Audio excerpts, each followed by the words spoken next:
युद्धामुळे देशामध्ये गॅसची टंचाई निर्माण झाली आहे। मुंबईतील 30% हॉटेल्स बंद झालेत।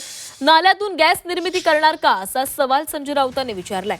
मिठी नदीच्या किनाऱ्यावर प्रकल्प सुरू करावा, संजय राऊत यांनी मोदींना हा टोला लगावला।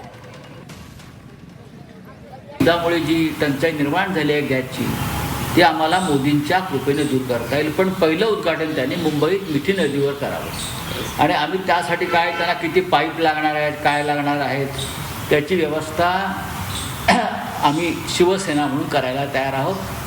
कारण हा जनतेच्या अत्यंत जिव्हाळ्याचा प्रश्न आहे। यमुना नदीमध्ये नाला झालेला आहे, तिथे तो प्रकल्प एखादा उभारता येईल। मोदींचं जे स्वप्न आहे, या निमित्तानं जे मोदींचं स्वप्न आहे की नाल्यातून गॅस निर्मिती करू आपण, ते आखाती युद्धामुळे जर पूर्ण होत असेल या महाराष्ट्रात आणि देशात, तर आम्ही त्या संदर्भात पुढचं पाऊल टाकायला तयार आहोत। देवेंद्र फडणवीस यांनी या संदर्भात जर काय कोणाला अनुदान वगैरे लागलं लहान उद्योगांना हे करण्यासाठी, तर त्यांनी ताबडतोब ते मंजूर करावं। आम्ही त्यांना उद्घाटनाला बोलवू आणि मोठा प्रकल्प असेल मिठी नदीवरचा, तर प्रधानमंत्र्यांना आम्ही आमंत्रित करू।